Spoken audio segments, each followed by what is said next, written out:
ना भैया के बाइटेज में सबका स्वागत है। बाइटेज प्रस्तुत करते हैं अल्फा। ये कहानी स्टोन एज की है, यानी कि आज से 20,000 साल पुरानी, जहां पर एक कबीले को दिखाया जाता है जो शिकार करके अपना गुजर बसर करते थे। इस कबीले के सरदार का नाम दाऊ है, जिसका एक बेटा भी है जिसका नाम क्रीडा है। ये सर्दियों का खाना जुटाने के लिए अपने कबीले के साथ यहाँ पर शिकार करने के लिए आए थे। इनके सामने भैंसों का एक बहुत बड़ा झुंड होता है। ये सभी उन पर अटैक कर देते हैं। तभी एक बड़ा भैंसा क्रीडा की तरफ उसे मारने के लिए भागता है। क्रीडा डर जाता है, बहुत और तेज भागने लगता है। दाऊ उसे रास्ते से हटने के लिए कहता है, लेकिन तब तक भैंसा क्रीडा को अपने सींग में फंसा लेता है, जिससे क्रीडा के कपड़े उसके सींग में फंस जाते हैं। दाऊ अपने बेटे को बचाने के लिए भैंसे पर भाले से प्रहार करते हैं, लेकिन भैंसे पर भाले का कोई असर नहीं होता।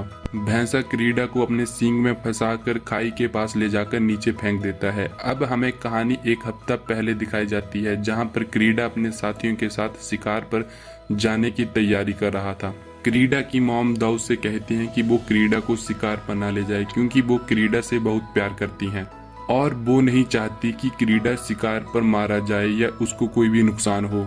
लेकिन दाऊ उसको मना कर देते हैं। वो कहते हैं कि क्रीडा के पास यही समय है खुद को साबित करने के लिए। कल को उसे उसकी जगह लेनी पड़ेगी और इस कबीले को संभालना पड़ेगा। साल का यही समय है जब हमें शिकार पर जाना पड़ेगा, ताकि हम सर्दियों के लिए खाना जुटा सकें, नहीं तो हम सर्दियों में भूखे मारे जाएंगे। अगली सुबह कबीले वाले शिकार के लिए निकल पड़ते हैं। काफी देर चलने के बाद वो एक पत्थर के समार के पास पहुंचते हैं जो उनके पूर्वजों ने बनवाया था। दूसरी ओर एक और कबीले को दिखाया जाता है जो इनकी तरह शिकार पर निकला था। अब ये सभी रात को वहीं रुकने का फैसला करते हैं और अगले ही दिन अपने अपने सफर पर निकल पड़ते हैं। एक्चुअल में यह सफर बहुत खतरनाक है। इनके कई पूर्वजों ने ऐसे सफरों पर अपनी जान गंवाई थी, इसलिए उनकी यादों में यह पत्थर के स्मारक वहां पर बनवाए गए थे। चलकर इनको एक जंगली सुअर मिलता है, जिसे ये अपने भाले के साथ जख्मी कर देते हैं। दाऊ अपने बेटे के पास खंजर देते हैं और कहते हैं कि तुम इसको मारोगे, लेकिन क्रीडा उसे नहीं मार पाता। क्रीडा को इस लाचार जानवर पर दया जाती है। दाऊ उसके हाथ से खंजर छीनकर खुद सुअर को मार देते हैं और उससे कहते हैं कि उसने कभी नहीं सोचा था कि उसका बेटा इतना बुज़दिल निकलेगा। दाऊ कहते हैं कि यह जंगल का नियम है, जहाँ पर हर एक शक्तिशाली कमजोर को दबा देता है ताकि वो वहाँ पर सरवाइव कर सके। अब रात को जब ये अपना खाना खा रहे थे, तभी वहाँ पर शेर आता है और एक लड़के को उठाकर ले जाता है। सुबह होते ही वो उस लड़के का स्मारक बनाते हैं और आगे की तरफ चल पड़ते हैं। काफी लंबा सफर करने के बाद भी इनको कोई शिकार नहीं मिलता। अब रात को वो एक गुफा में ठहरते हैं। दाऊ क्रीडा के हाथ पर कुछ टैटू बनाते हैं। आसमान की तरफ इशारा करके वो उससे कहते हैं कि ये सितारों का टैटू है। असल एक ये नक्शा होता है। दाऊ उससे कहते हैं कि इन सितारों को फॉलो करोगे तो तुम घर तक पहुंच जाओगे। सुबह होती है और ये अपने सफर पर निकल पड़ते हैं। कुछ देर चलने के बाद इनको जंगली भैंसों के पैरों के निशान मिलते हैं। यह देखकर इनको बड़ी खुशी होती है। निशान का पीछा करते करते वो उस झुंड तक पहुंच जाते हैं। उन भैंसों का शिकार करना शुरू कर देते हैं। अब कहानी हमें प्रेजेंट में दिखाई देती है, जब वो भैंसा क्रीडा को अपने सींग में फंसाकर खाई से नीचे फेंक देता है। हमें दिखाया जाता है कि जब वो भैंसा क्रीडा को उछाल कर नीचे फेंकता है तो वो नीचे नहीं गिरता, वो एक पत्थर को पकड़ लेता है। दाऊ उससे कहते हैं कि वो हौसला रखे, उसको हम बचा लेंगे। लेकिन वो पत्थर तभी टूट जाता है और क्रीडा चट्टानों से टकराता हुआ नीचे जाकर एक चट्टान के ऊपर गिर जाता है।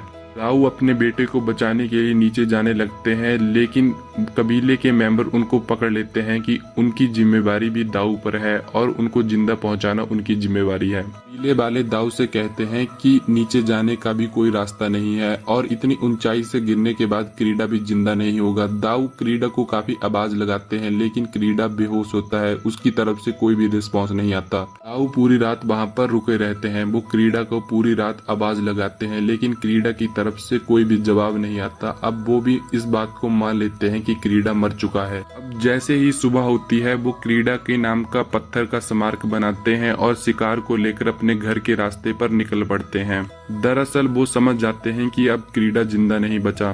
हमें क्रीडा को दिखाया जाता है जो दरअसल बेहोश हुआ था। जब उसके पास गिद्ध आता है और उसको नोचने लगता है, उसकी आंख खुल जाती है, वो गिद्ध को नीचे फेंक देता है। क्रीडा अब अपने पिता को पुकारता है। वो समझ जाता है कि उन लोगों ने उसे मरा हुआ समझ लिया है और अब वो उसे छोड़कर वहां से चले गए हैं।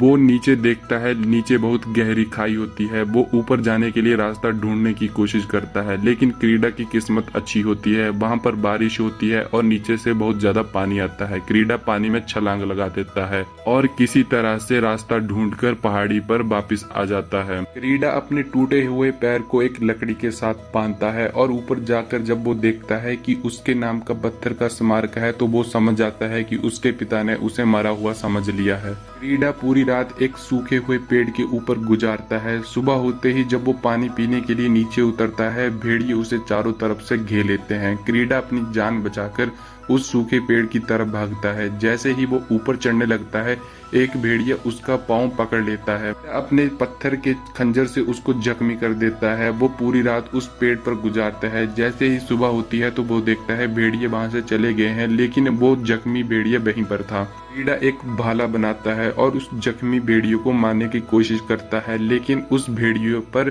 क्रीडा को दया आ जाती है। वो उसको उठाता है और उस गुफा के पास चला जाता है जहाँ पर उन लोगों ने पहले रात बिताई थी। क्रीडा उस भेड़िए के जख्म साफ करता है।